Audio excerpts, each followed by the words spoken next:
Bonjour à toutes et à tous, c'est Romain et bienvenue dans cette troisième vidéo concernant les deuxièmes bases du langage Swift. Dans cette vidéo, nous allons voir les opérateurs, la concaténation et la conversion. Et nous commençons sans plus attendre avec les opérateurs.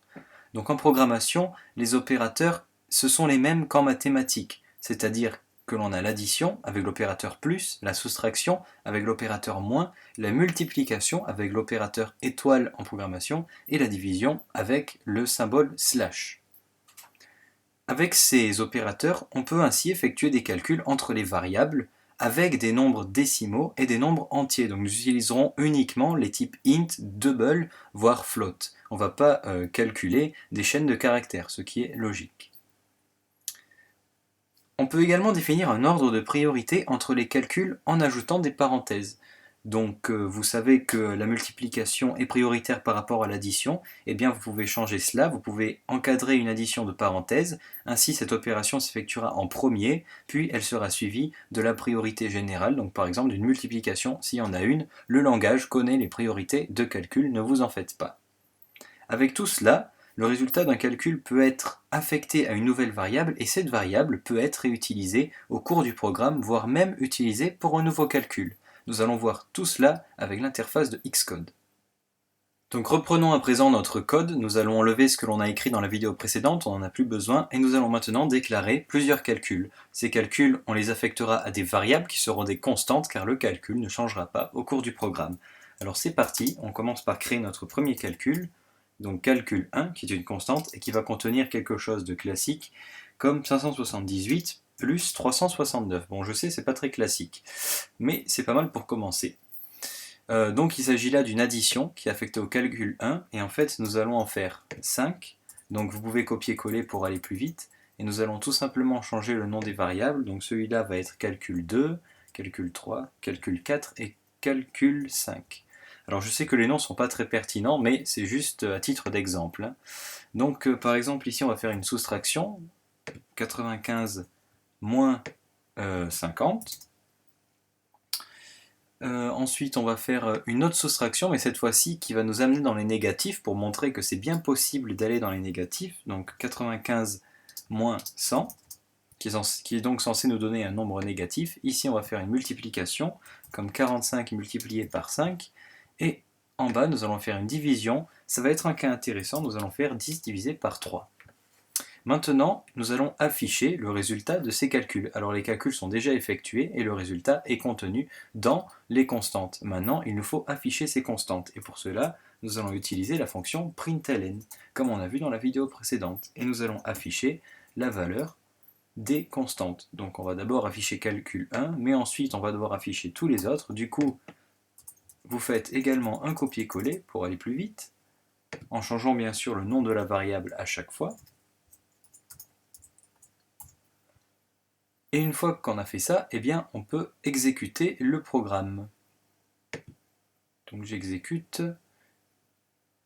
Et donc on peut voir qu'à la console, il nous affiche bien le résultat des calculs. 947 pour l'addition, 45 pour la soustraction, moins 5 pour la soustraction négative. Donc on voit bien qu'on peut obtenir un nombre négatif. 45 fois 5 qui vaut 225.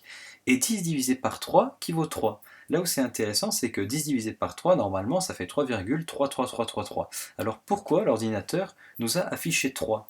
Eh bien en fait, c'est parce que par défaut, nos constantes sont considérées comme des int, c'est-à-dire des nombres entiers. Donc il n'a pas le droit, entre guillemets, d'afficher un nombre à virgule. Mais pour qu'il affiche 3,333333, eh bien, il suffit d'expliciter le type comme on a vu dans la vidéo précédente. Donc dans notre constante calcul 5, on rajoute 2 points, suivi du type double, et voilà un type explicite. Le langage va comprendre qu'il faut afficher un nombre à virgule, si c'est possible bien sûr, et comme là c'est possible, si je relance le programme, il va nous afficher 3,33333. Alors il y a plein de 3 après la virgule, et là je vais changer, je vais mettre float au lieu de double, et vous verrez qu'il y aura moins de chiffres après la virgule. Voilà, il y en a 5 pour le float. Il existe également un autre opérateur que l'on appelle le modulo. Cet opérateur va nous donner le reste d'une division, et il est symbolisé par le signe du pourcentage. Effectuons maintenant un calcul de modulo. Pour cela, nous allons déclarer une nouvelle variable que nous allons appeler calcul modulo. nous allons lui faire effectuer l'opération 10 divisé par 3, mais en mentionnant que l'on veut le reste. Donc on va écrire 10 pourcentage 3. Si l'on affiche le résultat de ce calcul, on devrait obtenir 1, car 3 fois 3 fait 9, et de 9 aller à 10, il reste 1. Donc affichons avec la fonction println cette constante. Voilà, j'exécute le programme. Et donc on peut voir qu'il nous affiche les résultats précédents et le résultat du modulo, qui vaut bien 1 ici. Voyons maintenant la concaténation. Que signifie concaténer? Eh bien concaténer signifie assembler ou mettre bout à bout deux variables pour n'en former plus qu'une. On utilise pour cela le signe plus uniquement si les types à assembler ne sont pas des types numériques. On se servira de ce signe-là pour assembler par exemple deux chaînes de caractères. Il existe une autre alternative qui consiste à utiliser la syntaxe suivante, un anti-slash suivi d'un couple de parenthèses, et dans ces parenthèses, vous allez mettre votre variable que vous voulez concaténer. On utilisera cette deuxième méthode pour les types qui sont justement numériques. Laissons maintenant nos calculs de côté pour pouvoir déclarer deux chaînes de caractères que l'on va assembler. Donc pour ne pas être gêné par le résultat des calculs lors de l'exécution du programme, je vais les mettre entre commentaires, comme ça ils ne seront pas interprétés par le langage. Déclarons maintenant nos deux chaînes de caractères qui seront dans deux constantes, car ces chaînes de caractères ne changeront pas au cours de notre programme. Donc nous allons appeler la première phrase 1, et elle va contenir par exemple bonjour Romain avec un point d'exclamation. Ensuite phrase 2, je sais, très original, qui va contenir comment vas-tu avec un point d'interrogation majuscule. Et maintenant, nous allons assembler ces deux phrases. Alors pour assembler ces deux phrases, eh bien, on va utiliser l'opérateur plus, comme on a vu précédemment. Donc il y a plusieurs solutions. On peut déclarer une troisième variable qu'on appelle phrase 3 et qui va contenir phrase 1 plus phrase 2. Et comme les variables phrase 1 et 2 ne sont pas des types numériques, eh bien cette syntaxe est correcte. On va pouvoir ensuite afficher la phrase 3 qui va valoir nos deux chaînes de caractères assemblées. Voilà, j'exécute le programme et il nous affiche « Bonjour Romain, comment vas-tu ?» Alors « Bonjour Romain et comment vas-tu ?» c'est collé, il n'y a pas d'espace par contre parce qu'on n'en a pas mis dans la chaîne de caractères. Donc vous en mettez soit un à la fin de la première phrase, soit un au début de la deuxième phrase, c'est vous qui voyez.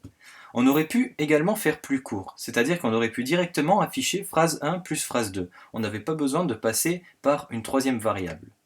Donc c'est ce qu'on va faire, nous allons afficher phrase 1 plus phrase 2 directement, on efface cette ligne, ça fait des économies de code, on exécute et il y a bien « Bonjour Romain, comment vas-tu ?»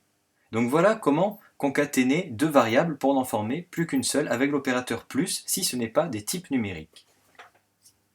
Voyons maintenant comment ça se passe pour un type numérique. Nous allons pour cela utiliser notre premier calcul, donc l'addition que l'on a faite tout à l'heure, en gardant son affichage bien évidemment, et nous allons afficher quelque chose de plus joli. Comme par exemple, le résultat de 578 plus 369 vaut la variable qui contient le résultat, donc calcul 1.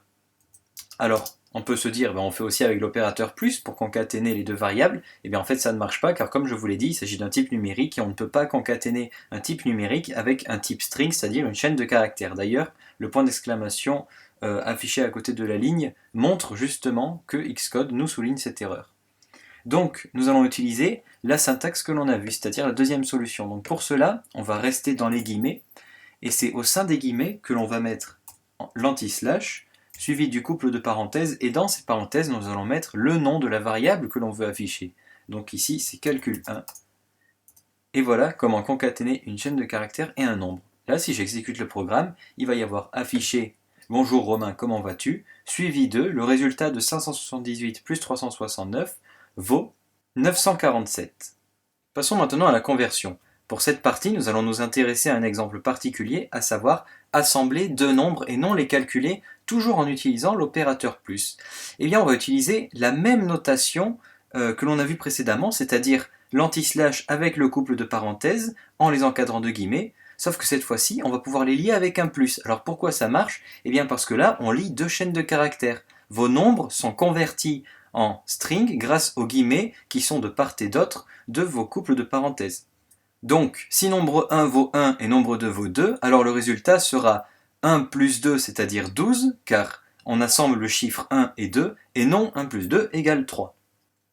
Swift nous donne également la possibilité de convertir un nombre en string, c'est-à-dire en chaîne de caractères. Pour cela, on va utiliser la fonction native string, et c'est dans les parenthèses de cette fonction que l'on écrit l'élément que l'on veut convertir en chaîne de caractères. Appliquons maintenant tout cela, donc vous mettez en commentaire, comme j'ai fait ici, ce qu'on vient de faire pour pas que cela nous gêne, et nous allons ensuite déclarer deux constantes, nombre 1, qui va être égal à 25, puis nombre 2, qui va être égal à 56. Et nous allons utiliser la conversion. Donc nous allons par exemple afficher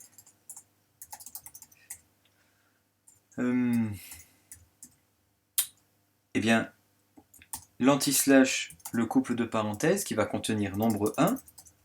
Voilà. Et nous allons mettre plus, comme on l'a vu dans l'exemple, anti-slash, le couple de parenthèses et nombre 2. Et vous allez voir que cela va nous afficher 2556 et non le résultat de 25 plus 56. Donc j'exécute le programme et vous voyez qu'il y a bien 2556 car en fait on a tout simplement lié 25 et 56. Maintenant nous allons enlever un nombre, on n'en a pas besoin pour l'exemple suivant. On va également enlever ce qu'il y a à l'intérieur des parenthèses de la fonction et nous allons tout simplement afficher le nombre 1 vaut 25, mais cette fois-ci nous n'allons pas utiliser l'anti-slash et le couple de parenthèses, nous allons utiliser l'opérateur plus avec la variable nombre 1. Donc on a vu que cela ne marchait pas car nombre 1 était un type numérique, et bien on va utiliser la fonction string sans oublier le S majuscule à string, sinon ça ne marche pas. Et nous allons encadrer notre variable de parenthèses, et voilà, notre nombre est converti en chaîne de caractères. Si j'exécute ce programme, il va m'afficher le nombre 1 vaut 25. Cette vidéo est maintenant terminée, dans la prochaine nous verrons les troisièmes bases du langage Swift, à savoir les conditions. N'hésitez pas à vous abonner à la chaîne pour ne louper aucune vidéo, et en attendant je vous dis à bientôt.